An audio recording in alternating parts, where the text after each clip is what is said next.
Baik anak-anak, Assalamualaikum warahmatullahi wabarakatuh. Waalaikumsalam warahmatullahi wabarakatuh.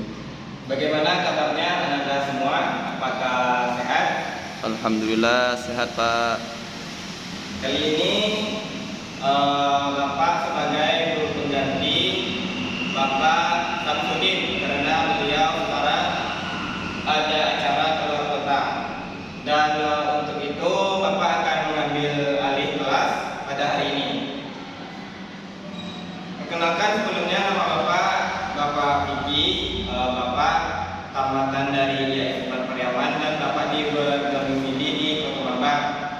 Dan langsung saja, hari ini materi kita ialah tentang ijab kabul, yang mana ijab kabul ini merupakan inti atau pokok utama pada saat pernikahan. Apakah ada di antara anak-anak di sini yang tahu apa itu ijab kabul? Belum Pak.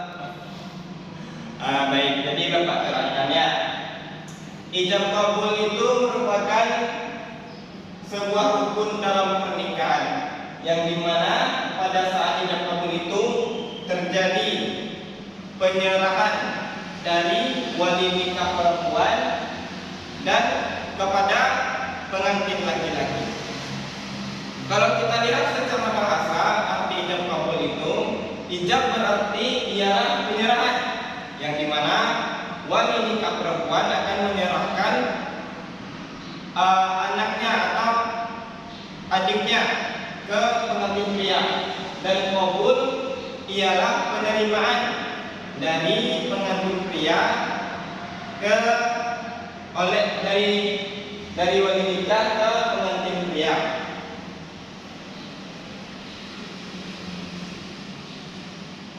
Dan di sini dalam ijab kabul kita harus memenuhi 5 syarat utama.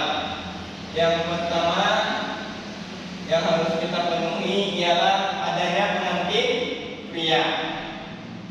Pengantin pria di sini wajib hadir dalam ijab kabul tersebut, karena beliaulah yang akan menerima penyerahan dari wali nikah. Yang kedua ialah wali nikah. Wali nikah di sini merupakan wakil dari pihak perempuan, yang dimana wakil wali nikah ini akan menyerahkan pengantin perempuan ke pengantin pria. Dan ini adalah 2 orang saksi. Kenapa di sini perlu 2 orang saksi?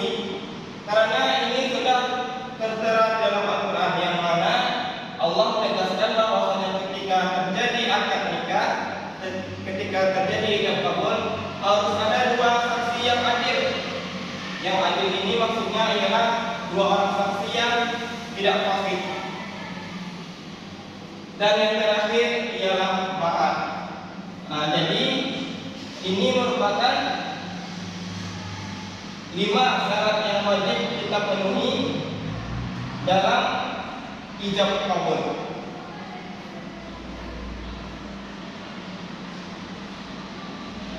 Bagaimana lafaz ijab kabul tersebut?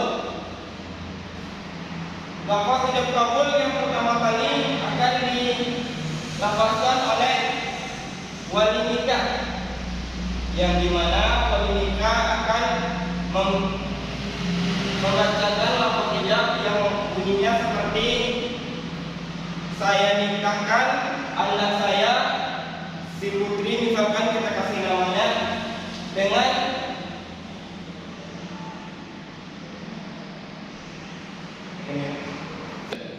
baik anak-anak, seperti yang sama-sama telah kita ketahui, ini merupakan contoh atau gambar 5 syarat yang wajib dipenuhi ketika kita akan melaksanakan ijab kabul.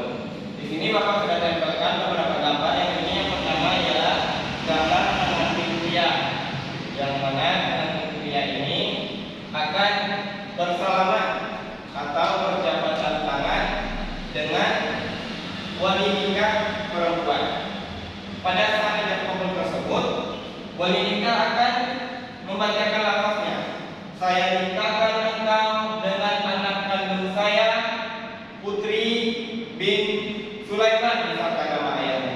Putri bin Sulaiman dengan mahar sebesar ini.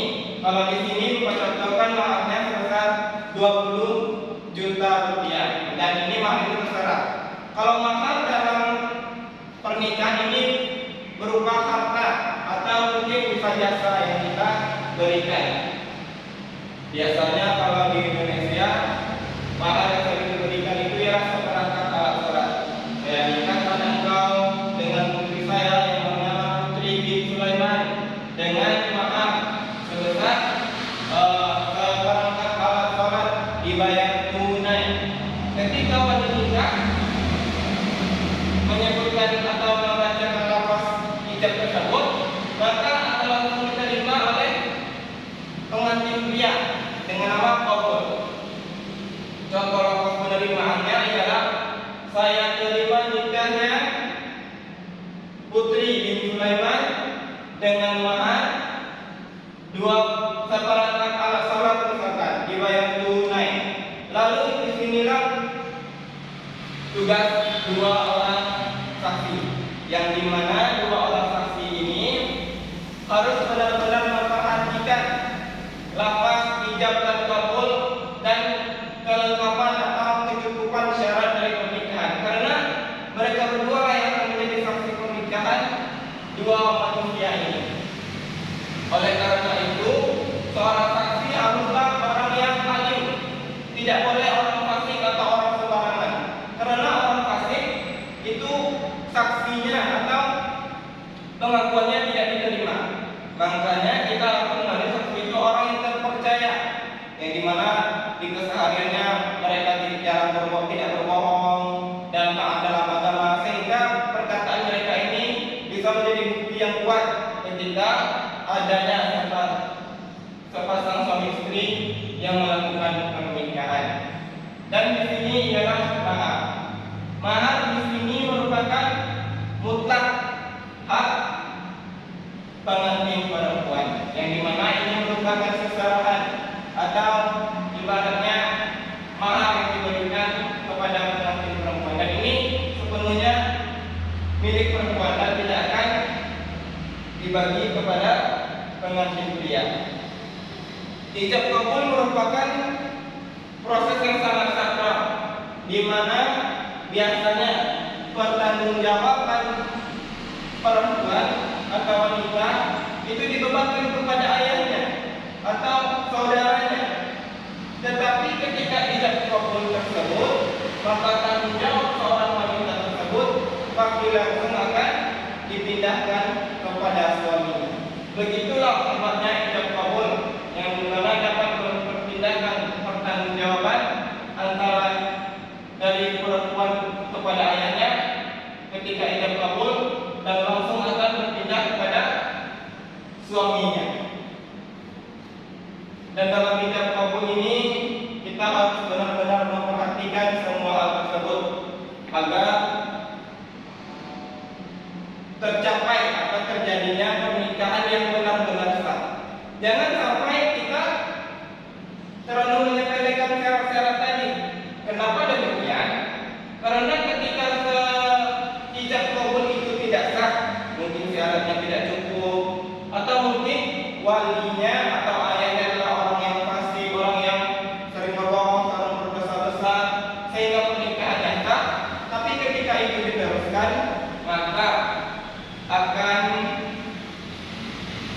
membuat pernikahan tersebut terjadi hubungan zina selamanya antara dua pasang suami tersebut, dikarenakan ijab qabulnya yang tidak sah. Jadi anak-anak, itulah materi kita pada hari ini, yang mana ijab qabul ini sangat penting dan merupakan rukun utama dalam kegiatan pernikahan.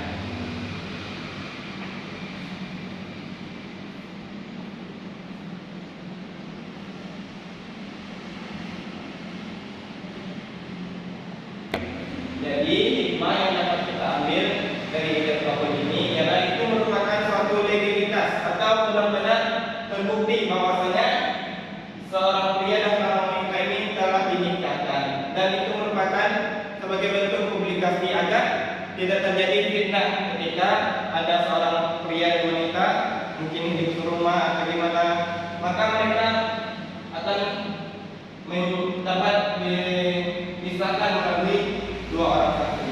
Baiklah anak-anak, demikianlah materi kita pada hari ini, dan semoga anak-anak semua paham, dan mohon maaf apabila ada salah penyampaian dan penggunaan kata dari Bapak akhiri. Wabillahi taufiq wal hidayah. Wassalamualaikum warahmatullahi wabarakatuh. Waalaikumsalam warahmatullahi wabarakatuh.